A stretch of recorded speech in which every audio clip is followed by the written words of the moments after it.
তিন ম্যাচ সিরিজের দ্বিতীয় ওয়ানডেতে নেলসনের নিউজিল্যান্ডের কাছে 67 রানে হেরেছে বাংলাদেশ। পাশাপাশি এক ম্যাচ হাতে রেখে সিরিজও জিতল 2-0-তে। প্রথমে ব্যাট করে নেইল ব্রুমের সেঞ্চুরিতে স্কোরবোর্ডে 251 রান তোলে স্বাগতিকরা। জবাবে ইমরুল কায়েসের হাফ সেঞ্চুরিতেও শেষ রক্ষা হয়নি। টাইগাররা অল আউট হয়েছে 184 রানে। নেলসন থেকে দেব চৌধুরীর প্রতিবেদন। দ্বিতীয় ওয়ানডের দিন সকালে নেলসনের আকাশ মেঘলা, ঠান্ডা বাতাস। স্যাক্সটন ওভালে 22 গজের ফায়দা তুললেন মাশরাফি, জবাবহীন মার্টিন গাপটিল। প্রথম ম্যাচে কেইন উইলিয়ামসনকে আউট করেছিলেন তাসকিন, এই ম্যাচেও তাই। আগের খেলার সেঞ্চুরিয়ান টম লাথাম আউট সাকিবের স্পিনে। টস হেরে ব্যাট করা ব্ল্যাক ক্যাপ বোর্ডে 15 ওভারে 56, 3 উইকেটে।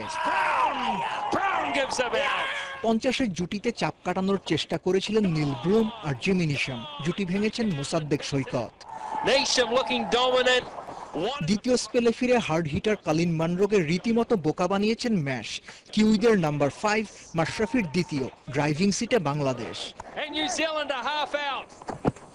ম্যাচের পুরো নিয়ন্ত্রণই হতো টাইগারদের যদি না ক্যারিয়ার সেরা ইনিংস খেলতেন নীল ব্রুম।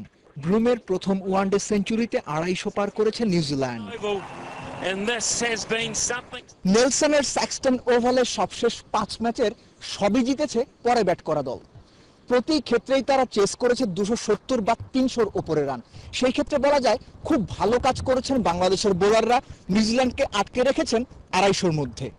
এখন মূল দায়িত্বটা ব্যাটসম্যানদের। মুশফিক এবং সৌম্য সরকার না থাকায় তামিম, ইমরুল, সাকিব এবং মাহমুদুল্লাহ রিয়াদ, এই 4 সিনিয়র ব্যাটসম্যানকেই মূল দায়িত্বটা নিতে হবে এবং তারা যদি দায়িত্বটা ঠিকমতো পালন করতে পারেন তাহলে হয়তো ম্যাচ জিতবে বাংলাদেশ এবং সিরিজে সমতাও ফিরবে। আস্তে ধীরে ইনিংস শুরু করা তামিম আউট হয়েছেন 8 নম্বর ওভারে। পরের 16 ওভারে বাংলা দাপট। ইমরুল সাব্বিরের 75 রানের পার্টনারশিপ। ওদের ব্যাটিং দেখে মনে হচ্ছিল খুব সহজেই হয়তো ম্যাচটা বের করে নেবেন ব্যাটসম্যানরা। জুটি ভাঙে রান আউটে। সাব্বিরের ওই আউটই বদলে দিল ম্যাচের চেহারা। এক ধাক্কায় 31 রানে নাই 5 উইকেট।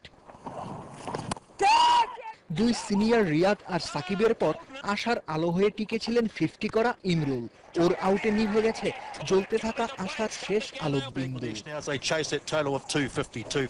নিউজিল্যান্ড ম্যাচ জিতেছে এটাই সত্যি। যতটা ওদের দক্ষতায়, সম্ভবত তার চেয়ে বেশি বাংলাদেশের ব্যাটসম্যানদের ভুলে। দেব চৌধুরী, 71, নেলসন, নিউজিল্যান্ড।